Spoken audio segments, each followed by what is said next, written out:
Aquí estamos otra vez, ¿verdad? En este nuevo estudio. Bueno, no es un nuevo estudio, ¿verdad? Es un estudio que hemos dejado una pausa en la semana pasada y ahora estamos retomando. Es acerca, hermana, ¿verdad? Acerca de no estamos solos. El Espíritu Santo está en nuestras vidas y es el ruego que hizo Jesucristo cuando estuvo con sus discípulos y él dice, y yo os rogaré al Padre para que venga otro consolador, el Espíritu Santo en nuestras vidas. El Espíritu Santo, ¿verdad? Que es la persona de Dios, Sí. presente con nosotros, la persona de Dios con quien nos relacionamos directamente. Claro. Y es precisamente el estudio de 6 sesiones que estamos viendo. Ahora entramos a la sesión número 5. Es una manera de cómo entender acerca de la tercera persona de la Trinidad, el Espíritu Santo. El día de hoy, hermanas, vamos a continuar, ¿verdad? Con lo que habíamos contejado hace 2 semanas atrás, acerca ahora de lo que significa andar en el Espíritu, caminar con Él. Vamos nosotros a ver una de las cartas que había escrito el apóstol Pablo a la iglesia de Galacia. Andemos en el Espíritu. Parecería ser una tarea fácil. Parece, ¿verdad? Si no es fácil, ¿verdad? Si no entendemos lo que realmente significa andar en el Espíritu, entonces sí sería fácil, puesto que no sabemos lo que realmente involucra el andar en el Espíritu. Que nosotros entendamos que lo que significa andar en el Espíritu es, nosotros ahora entendemos que no es una tarea fácil. ¿Por qué, hermanos? Porque implica que nosotros estemos opuestos a las obras de la carne. Nuestra carne, nuestra naturaleza carnal, es nuestra naturaleza pecaminosa que continúa oponiéndose al Espíritu Santo que mora en nosotros. Lo que vamos a ver es en el libro de Gálatas. Básicamente la iglesia esta carta fue escrita por Pablo a la iglesia que estaba en la ciudad de Galacia. Esta iglesia estaba siendo abrumada por aquellos judaizantes que argumentaban que para uno ser salvo, una persona necesitaba seguir la ley de Moisés, además de poner su fe en Cristo. Ellos estaban obligando a que los gentiles se circuncidaran, por ejemplo, ¿verdad? Que utilizaran la antigua ley de Moisés, ¿verdad? Que era para circuncidarse. Pablo argumentó con vehemencia y podríamos decir con ira justa, que la salvación es solamente a través de la fe en Jesucristo. Sin embargo, él también en el libro de Gálatas, por la carta a los Gálatas, él dijo que tenemos ya esta salvación a través de Cristo, pero eso no debe usarse como una excusa para continuar viviendo en pecado, sino que nosotros como creyentes debemos vivir en obediencia a Dios al caminar con el Espíritu. Señor Padre amado, te damos las gracias, Señor, por un nuevo día más de vida, Padre amado. Gracias, Señor, porque nos has dado este regalo de ver un día más de vida, Padre amado, en la larga vida que tú nos has dado en esta tierra, y también la promesa, Señor, que tenemos vida eterna en tu Hijo Jesucristo. Padre amado, ayúdanos a utilizar el poder que tú nos has dado, el poder del Espíritu Santo que está en nuestras vidas, Señor, para andar contigo, Padre amado, para andar y caminar a lo largo de esta vida, Padre amado. Reconocemos que tropezamos en este caminar diario, en este caminar en ti, Padre amado, pero levántanos, Señor, levántanos cuando caigamos, Señor, porque tú, Jehová Dios, tú nos sostienes con tu mano derecha, Señor. Permítenos siempre estar dispuestos, Padre amado, a andar contigo, mi Señor, en tu caminar, mi Señor, y siempre estar atentos cuando tú caminas, Señor, y cuando tú te detienes para nosotros seguirte al ritmo de lo que tú estás haciendo en la vida, mi Señor, de cada uno de nosotros. Te pedimos por mis hermanos, mi Señor, que están aquí, mi Señor, y por su familia, Señor, y ayúdanos a tener este entendimiento para ponerlo en práctica por el resto de nuestros días. Te lo pedimos de todo corazón en el nombre de tu Hijo amado Jesucristo. Amén. Hermanos, vayamos a Gálatas, el capítulo 5, versículos del 16 al 18. La clave del creyente devoto es andar en el Espíritu.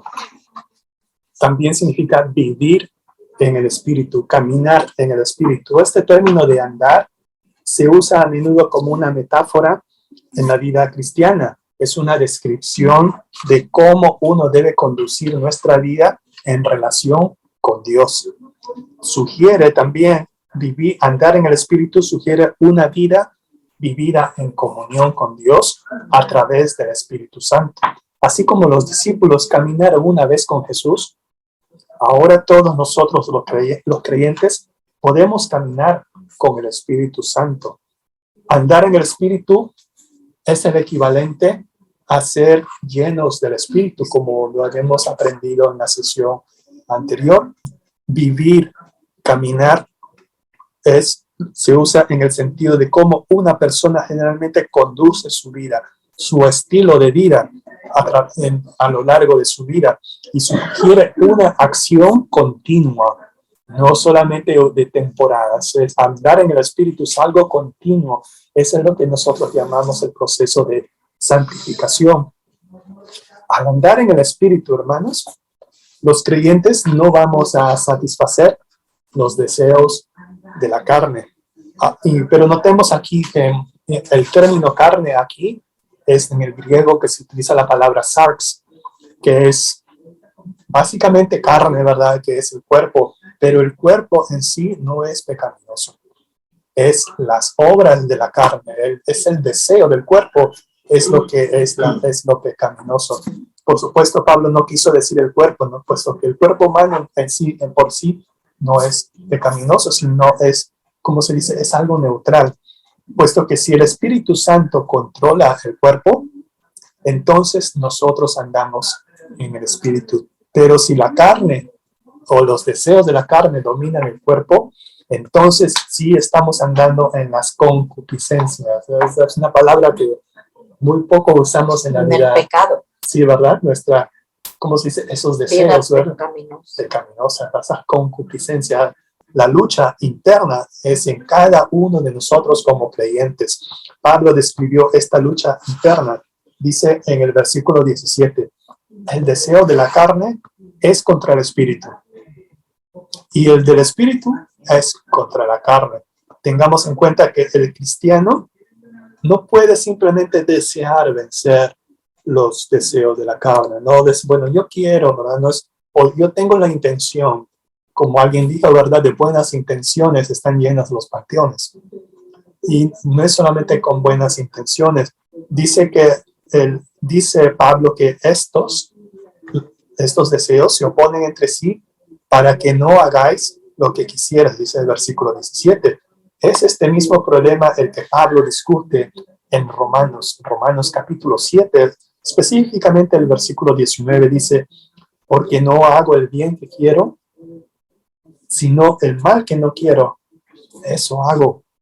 Y es una lucha, ¿verdad?, interna que es día a día. En consecuencia, la carne y el espíritu están en guerra dentro de cada uno de nosotros los creyentes.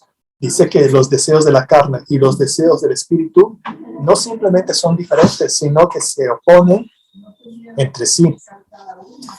Pablo había abordado anteriormente este aspecto, ¿verdad? El versículo 18 que dice, pero si sois guiados por el Espíritu, no estáis bajo la ley.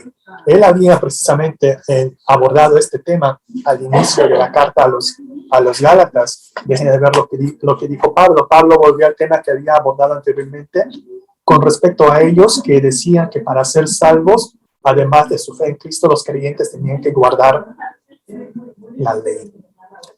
En ese sentido, la ley es la ley.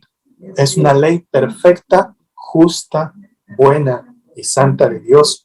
Pero la ley en sí misma es buena, pero la naturaleza caída de la humanidad hace que sea imposible obedecer la ley de manera perfecta. Lo que nosotros no pudimos hacer, Jesucristo lo hizo. Él vivió una vida perfecta con respecto a la ley, por lo tanto, fue el sacrificio expiatorio para nuestros pecados. La solución no es simplemente oponer nuestra voluntad a la carne, porque eso solamente es confiar en nuestras propias fuerzas para evitar cumplir las obras de la carne. Nosotros debemos rendir nuestra voluntad al Espíritu Santo. Este versículo literalmente significa, pero si sois guiados voluntariamente, el versículo 18, pero si sois guiados voluntariamente por el Espíritu, entonces no estás bajo la ley. El Espíritu Santo escribe la ley de Dios en nuestros corazones, como lo dice en el libro de los Hebreos, capítulo 10. Pondré mis leyes en sus corazones y en sus mentes la escribiré, dice en Hebreos. Lo hace Dios de esa manera para que nosotros deseemos, querramos obedecerle, obedecer sus mandamientos por amor a Él. Eso es lo que dice el salmista. Salmos 48 dice, el hacer tu voluntad, Dios mío, me ha agradado, y tu ley está en medio de mi corazón. Salmos 48. ¿Cómo describiríamos la batalla diaria entre la carne y el espíritu? Bastante, todos los días. Todos los días. Bastante, de que luchas bastante y a veces pues gana una la carne, a veces gana el espíritu. Orar. Sí, ¿verdad? Desde el momento que nosotros nos levantamos, despertamos de nuestro descansar nocturno, ya empieza la batalla, ¿verdad? Ok, ¿me levanto o no me levanto? ¿Oro o no oro? ¿Oro o no oro? Usted mencionó, hermana, acerca de oración.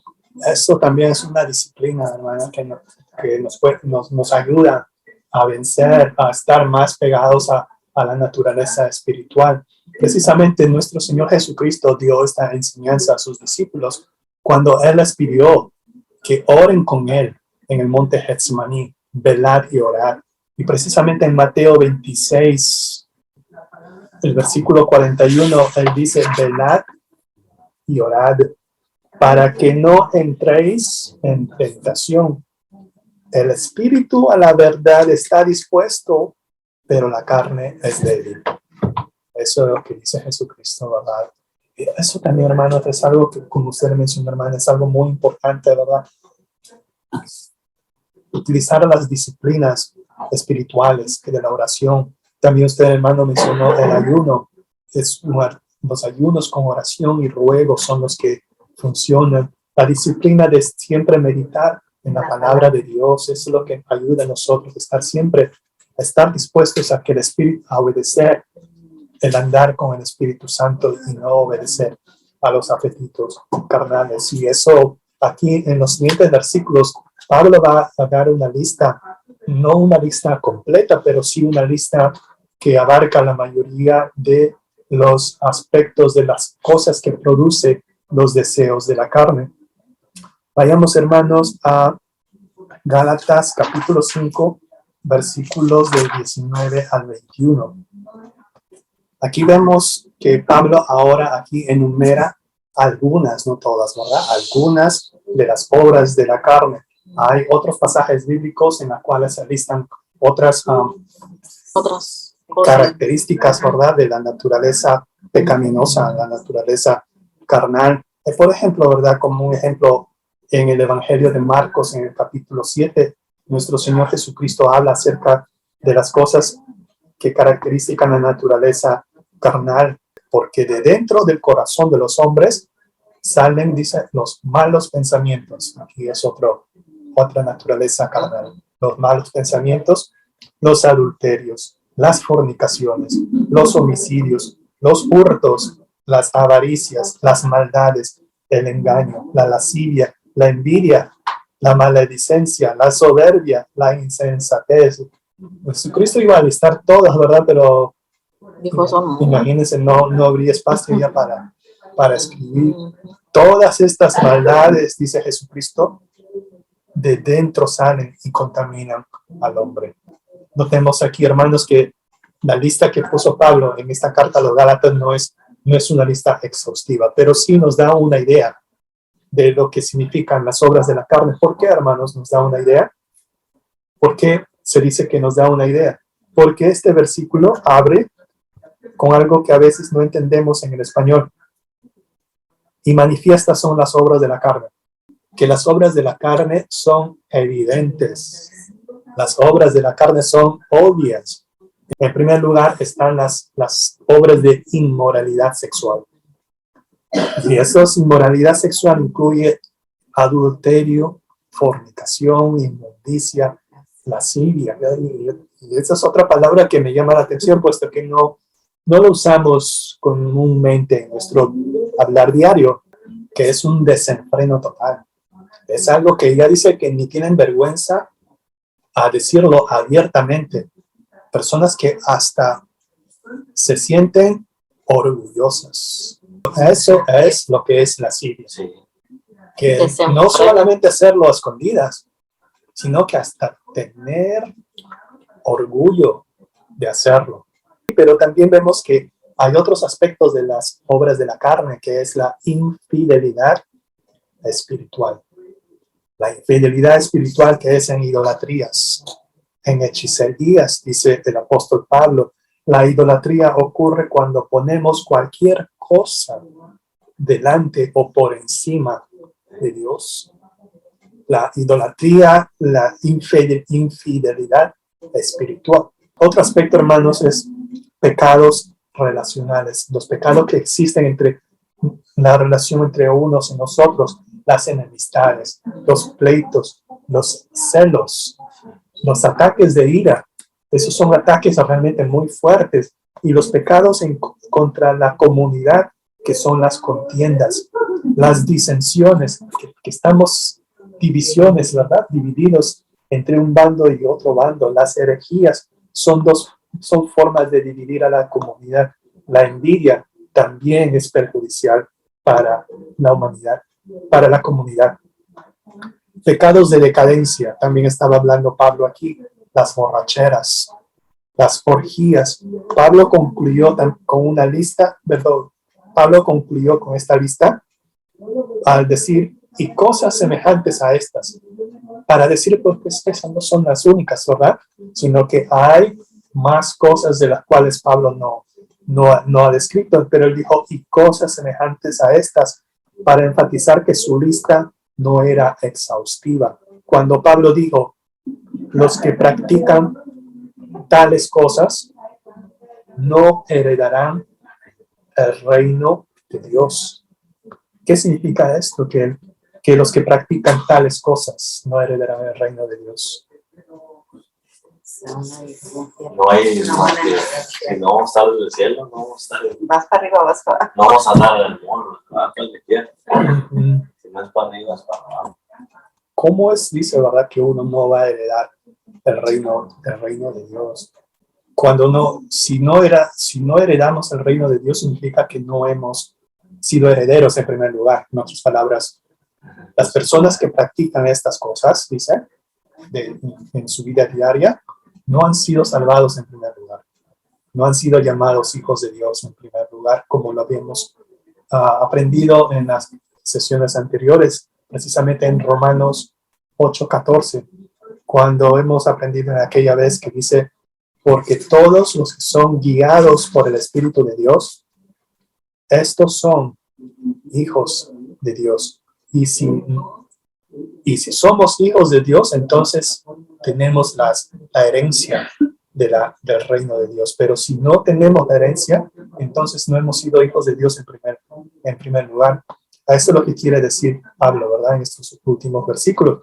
Al decir que los impíos no heredarán el reino de Dios, Pablo está afirmando que los impíos no son hijos de Dios y ni son herederos de la vida eterna, porque un verdadero cristiano se arrepentirá. Podemos nosotros caer, como usted lo mencionó, hermana. Podemos tomar una decisión muy rápida en el día y que nos haga nosotros ceder a los deseos carnales. Pero eso no es una vida continua. Nos vamos a arrepentir. Si nosotros hemos contristado al Espíritu Santo, nosotros nos vamos a arrepentir. Siempre volveremos a Dios y siempre vamos a reanudar la lucha contra el pecado. Siempre vamos a estar todavía de mentira y afloja, ¿verdad? Y eso es lo que significa este aspecto. Ahora también por nosotros podemos preguntarnos qué obras de la carne se minimizan o incluso se permiten en nuestra cultura actual. Como cuando mentimos, es una mentirita piadosa, blanca, ¿verdad? Blanca. Yo siempre pienso que cada día que amanece es una oportunidad, como una vez le dije a mi papá. Hermanos, pasemos ahora a los siguientes versículos, Gálatas 5, 22 al 25, para ver lo que produce, ¿verdad? Las obras del Espíritu, que produce un carácter semejante al de Cristo.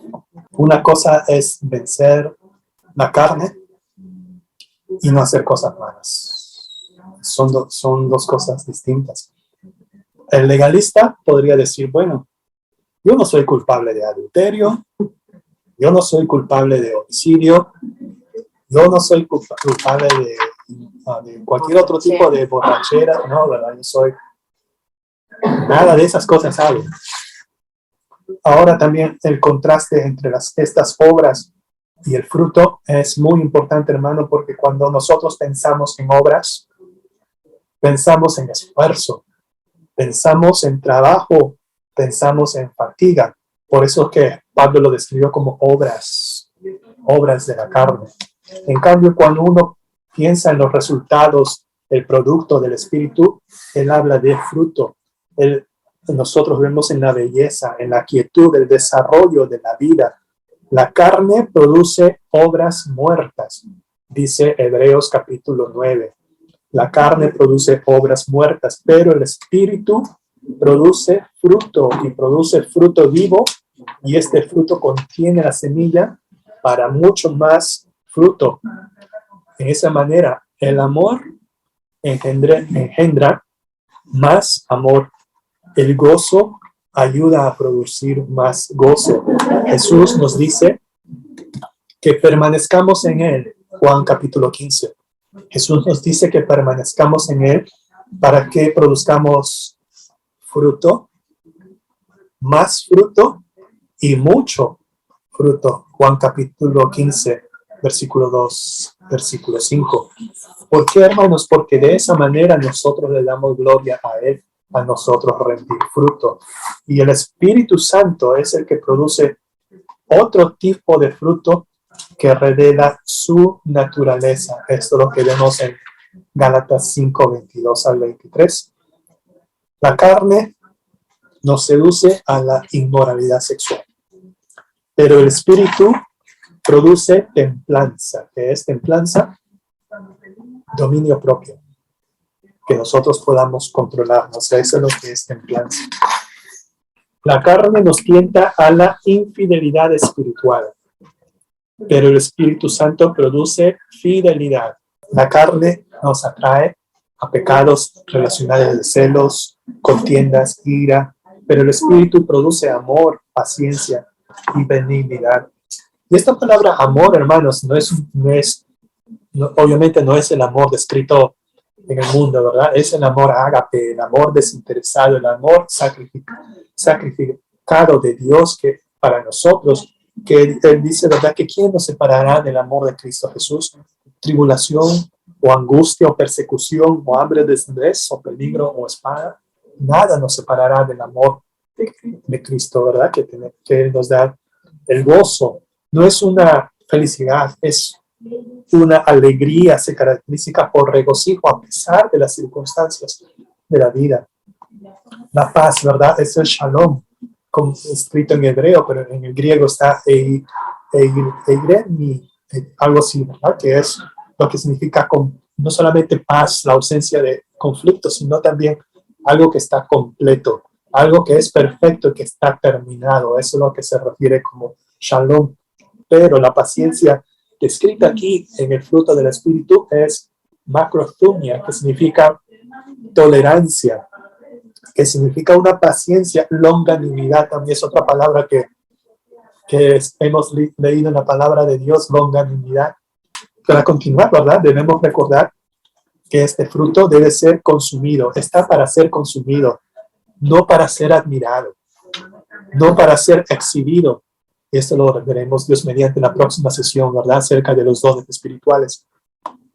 Las personas que nos rodean están hambrientas de amor, están hambrientas de gozo, están hambrientas de paz y todas las demás gracias del Espíritu Santo. Nosotros damos fruto para que otros puedan ser alimentados y para que puedan ser ayudados y para que finalmente, al final de todo, para que Cristo sea glorificado. ¿Qué significa crucificar la carne? Este es un aspecto también que está en el versículo que la hermana leyó. Pero los que son de Cristo han crucificado la carne con sus pasiones y deseos. Lo que significa aquí crucificar la carne, Pablo está diciendo que crucificar la carne es obedecer al llamado del discipulado cristiano. Significa perder nuestra vida para encontrarla en el Señor. Cuando dice Jesucristo, el que haya su vida, la perderá. Y el que pierde su vida por causa de mí, la hallará. Crucificar la carne.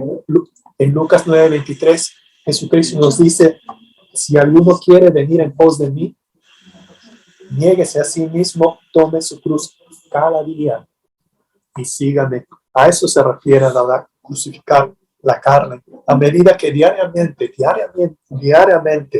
damos muerte a nuestra naturaleza pecaminosa, comenzamos a caminar en victoria sobre la carne. No ceder a la carne es lo que Pablo describe como caminar en el Espíritu, como habíamos aprendido en Gálatas 5:16. Notemos que no es los frutos del Espíritu. ¿Se han dado cuenta que dice el fruto del Espíritu? Es singular. No es una lista de cosas. Más el fruto del Espíritu aparentemente no sería gramaticalmente correcto decir singular y después poner una lista de cosas. Así que el fruto que el Espíritu Santo produce en nosotros es singular. ¿Por qué? Porque el fruto que produce en nosotros es la imagen de Cristo Jesús en nosotros. Es el trabajo del Espíritu Santo conformarnos a la imagen de Cristo, haciéndonos más como Él. Porque Cristo es amor, gozo, paz, benignidad, bondad, fe, mansedumbre, templanza. La forma en que Pablo describe este versículo, ¿verdad? Es útil en el versículo final, donde estamos. Dice, si vivimos por el Espíritu, andemos también por el Espíritu. Pero hay una pequeña diferencia de palabras aquí, ¿verdad? En el versículo 16 dice, andad en el Espíritu. ¿Sí? Versículo 16 dice, andad en el Espíritu. Y el versículo 25 dice, andemos también por el Espíritu.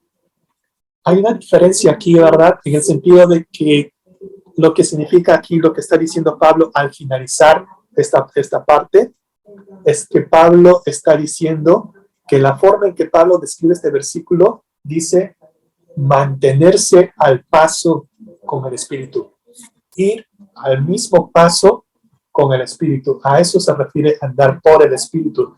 Se trata de ajustar nuestro ritmo del caminar en nuestra vida cristiana y que coincida con el ritmo y la dirección que lleva el Espíritu. Significa mantenernos al paso con Él mientras nos dirija, mientras nos guíe. En otras palabras, implica someterse al camino de Dios, pero aún somos nosotros, gracias al libre albedrío que nos ha dado Dios, que somos los que damos cada paso siguiente. Esto no sucederá automáticamente, hermanos. Es una decisión diaria que nosotros debemos tomar de andar por el Espíritu. Es algo que debemos elegir día a día. Y si caemos, hermanos, nos levantamos, no por nuestras propias fuerzas, sino le pedimos a Dios que nos levante. Porque a veces, hermanos, la vida cristiana no es fácil. No, a veces, todas las veces la vida cristiana no es un camino fácil. Por eso en la introducción la pregunta era si andar en Cristo, andar en el Espíritu era fácil. No es algo fácil, es una elección diaria que nosotros tenemos conscientemente hacer. Y eso es básicamente lo que significa, ¿verdad? Andar por el Espíritu. Podemos caer, hermanos, podemos nosotros ceder ante los apetitos carnales, hermanos, pero eso no debe ser una cosa que nosotros hagamos de manera continua como un estilo de vida. Si nos caemos, pidámosle a Dios, ¿verdad? Que nos levante, que nos dé el ánimo para continuar. Continuemos con esta vida cristiana, porque al final, hermanos, andar en el Espíritu no es un destino final.